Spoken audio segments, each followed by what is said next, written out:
Et on se retrouve donc pour cette revue de presse de l'économie.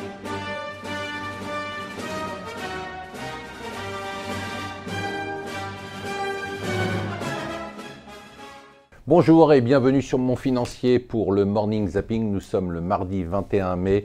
La nouvelle du jour, c'est le dollar au plus haut depuis 5 mois. Un dollar qui est porté par l'accord que semblerait avoir trouvé la Chine et les États-Unis. Il n'y aura pas de guerre commerciale a priori. On va voir dans les jours qui viennent si ça se confirme. Et du coup, un dollar la hausse du dollar et la hausse des taux d'intérêt américains qui pèsent sur les monnaies émergentes. Hier, on a eu une véritable débâcle sur la livre turque qui a perdu 2,4%, qui est au plus bas historique. Pression aussi sur le rand sud-africain. Bon, les deux épouvantails des marchés émergents, c'est la hausse du dollar et la hausse des taux, puisqu'une partie de la dette des pays émergents est en dollars. Et donc, bien évidemment, sous pression dès que le dollar remonte ou les taux remontent, ce qui est le cas en ce moment. Donc, on a une onde de choc qui est en train de se transmettre aux marchés émergents.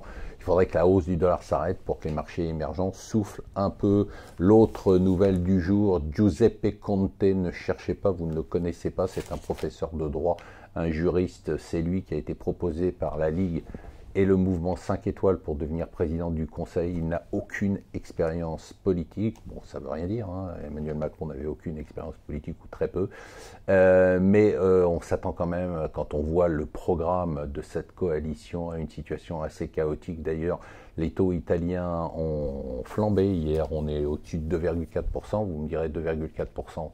C'est très bas et vous avez raison dans l'absolu, mais on a quand même une très belle progression qui va peser sur la dette italienne qui est la plus importante en zone euro après celle de la Grèce. Donc Trump, est-ce que Trump est si bon dans les négociations? Est-ce qu'il est arrivé à obtenir des concessions des Chinois? C'est ce qu'on se demande, on le saura dans les jours qui viennent. Encore une grève aujourd'hui, cette fois-ci c'est la fonction publique. L'anniversaire du jour, c'est le livret A qui a 200 ans.